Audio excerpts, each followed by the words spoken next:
I'm Karina Ford, also known as the Laughter Therapist, and I'm from New Britain, Connecticut. My life-changing moment was when I was probably like 4. I know everybody's saying like 4 years old. Well, I was in a preschool. My parents were blue-collar workers. My father's a carpenter. My mother was a CNA, and she also did hair. And they put me in this little preschool, and it was called St. Mary's. So it was a Catholic, even though we weren't Catholic.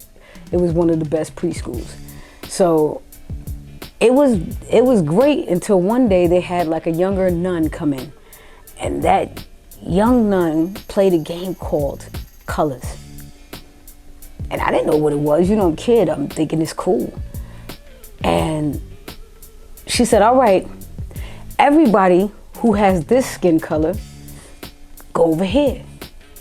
And everybody that has this skin color, go over here. So like all the class went over there. So I looked, I was like, I'm definitely not that color. I'm going over there, you know, looking at my skin. And then she was like, no, no, no. And she pushed me to the other side. And I was like, nah. Sally, who was Italian, was darker than me. I was like, nah, they're white, I'm white too. Because my parents didn't teach me color. Black people don't teach the kids color. And so after that, you know, went through a whole lot of things with my mother. I was afraid of white people. And that fear turned into anger. So then I hated white people. You know, I know everybody's like, you hate white people? And that's something that is not like instilled in us. It's just things that happen, you know. And it took me till like I got to high school to overcome that, because I wouldn't go to the dentist, the doctor, because, you know, everywhere we go was white, you know. And through life, I graduated college. And when I was in college, you know, and I graduated, I have a degree actually in mechanical engineering technology. And I got my first job as an engineer. And all through college, they kept telling me, oh, you're a double minority, it's gonna be great for you. And I was like, okay, because I'm a woman, I'm black, and I was like, all right, great. So I get my first job, and it's making a hell of a lot of money, probably more than my parents ever made in their life. You know, and I'm like, wow, off the rip, I'm almost making 6 figures. I think it was like 92,000 or something like that. Anywho, I go in and I'm all young and I'm cheerful, like, yes. And as soon as I go in, I look, there's a long conference table and all white men are around it. So as soon as I come in, they go, hey, I like my coffee like this. I want my coffee like this. They immediately thought I was the administrative assistant. And I went from this person that was like here to feeling so low, until like the director came in and said, hey, let me introduce you to the new engineer. And then right then and there, I felt like that anger coming back. And I was just like, I like my tea like this, you know, because at that moment, I felt like, you know what, I already went through this stuff. You guys are not gonna make me feel inferior, you know? And through life, it's been a challenge, because you see all the stuff that we're going through now. And, you know, especially like how they treated us, but also how our men treat black women, you know? And they always say we got the black woman's back, but the black man is the one that treat them the worst, right? And this same black man say he'll love you, but he'll punch you in your face, you know, bloody your lip, kill you, rape you, you know, all of these things. And what the black man doesn't understand is that they're teaching every other race of men how to treat us. That's why they'll call us a bitch first. That's why they'll punch us in the face first. That's why. And so, you know, I'm not a man hater, you know. Yes, I am definitely a gay female. I sure am. But it doesn't mean I hate men. I have 4 brothers that I love. And I let a man be a man. If you want to hold the door open for me, please do. You want to carry my bags? You want to buy my drink? Just know I'm strictly non-diggly. You know what I'm saying? That's not gonna happen. However, I will be, ladies, your man's best friend. That's my MO. But from all of this stuff I got, like it made me stronger. It made me learn how to deal with things better. And instead of being mad at white people because they don't know this, that, and the other, because we stopped watching them. Black women stopped watching them. And as soon as we did, they became school shooters, all these other things, right? So now, every single time something happens with someone white, I don't get mad. I feel like that's a teachable moment. And we need to teach them how to treat us. I know we tired, but in order for us to go where we're going, because ain't no stopping us now, right? We have to teach them again. See, because they lost the love. We were the nurturers. We were the ones who told them they were great, they were beautiful, this, that, and the other, only to have them inherit us later on. Like you do, like, your father's favorite briefcase or his golf clubs or what have you. We were like an item, and so they lost that love. We gave them that and they went back to hate.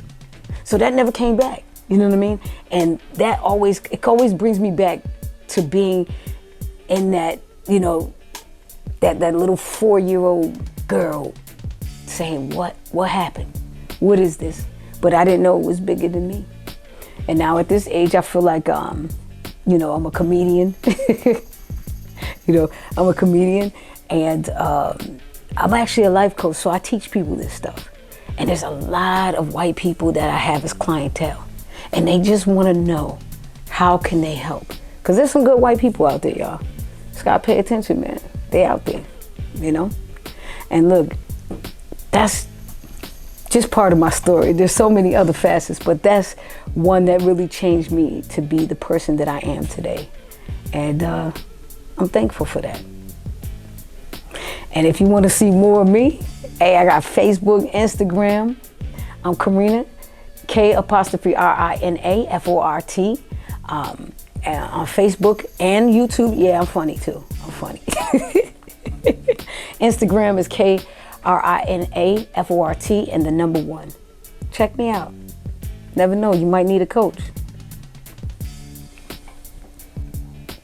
So now you got all my social media stuff, right? So in comedy, it's crazy how comedy relates to everything, because everybody thought when I was in high school that that's what I was going to go into.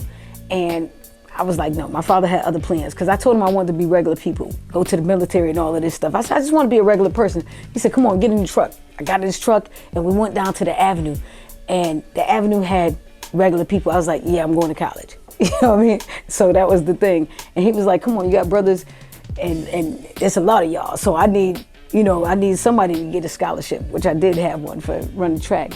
So when I decided to do comedy, it was like at a place where I felt like, because of all the racism, all the stuff I went through with my job with engineering, I felt like, yo, God, there's got to be something else for me. And I prayed on it, and God was like, yeah, comedy. So I took a class, being like, a college girl. I took a class, and it was like a week-long class. And it didn't teach me how to be a comedian. It taught me actually how to structure jokes, because I was already funny. So once I finished that, right, my very first show was like, because that was like in December of 2011.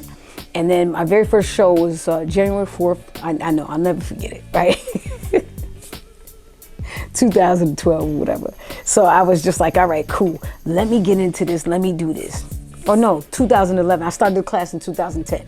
So 2011. So I was nervous, kind of, but I had been a rapper. Yeah, that's a whole other story.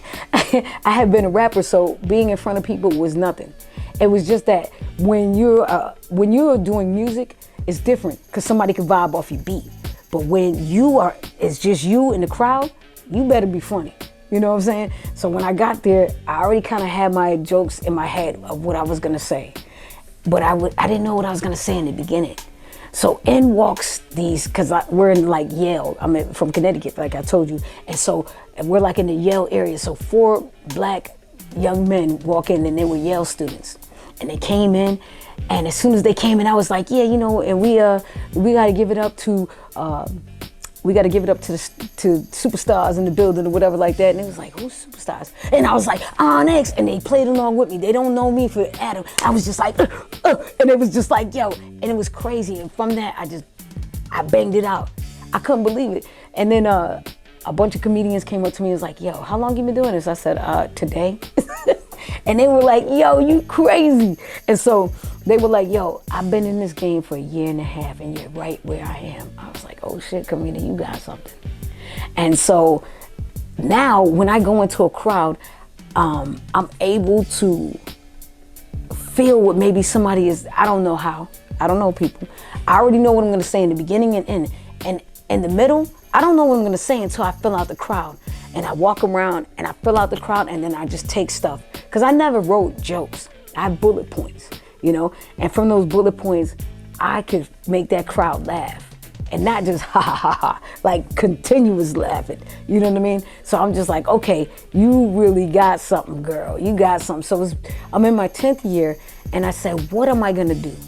So the next thing I get into right now that I moved to Atlanta, right? Black Hollywood, I've become a background actor because I wanted to see what it was. But I also been out here and I put out my own like comedy skits. One of them I put out, it was a whole production. I rented a place, everything, a film team and all of this. And I did a spoof on Ellen. It's called Felon. So if you see that, if you check out my page, it's hilarious. It's just a black Ellen, basically. And I have like so many other ideas, but being a background artist, I watch the cameramen, what they see, how they looking, you know what I mean, what's going on, what kind of camera they're using, how many times they have to film one scene. So I have a different appreciation for TV shows and what people do behind the camera, you know what I mean? And it's just like an amazing thing. So now I'm here in Atlanta. I did like 1 or 2 shows, but not really big ones. But now I'm ready to embark on it. And I'm gonna tell you, ain't nobody out here like me. I'm different. I'm like a unicorn. So if you're looking for a good comedy show, you gotta come see me. I don't know where I'm gonna be, but I'll let you know for sure. You got my social media, right? So you gotta check me out. It's gonna be hot to death, I promise you. And yo, if you hadn't noticed, I love cigars.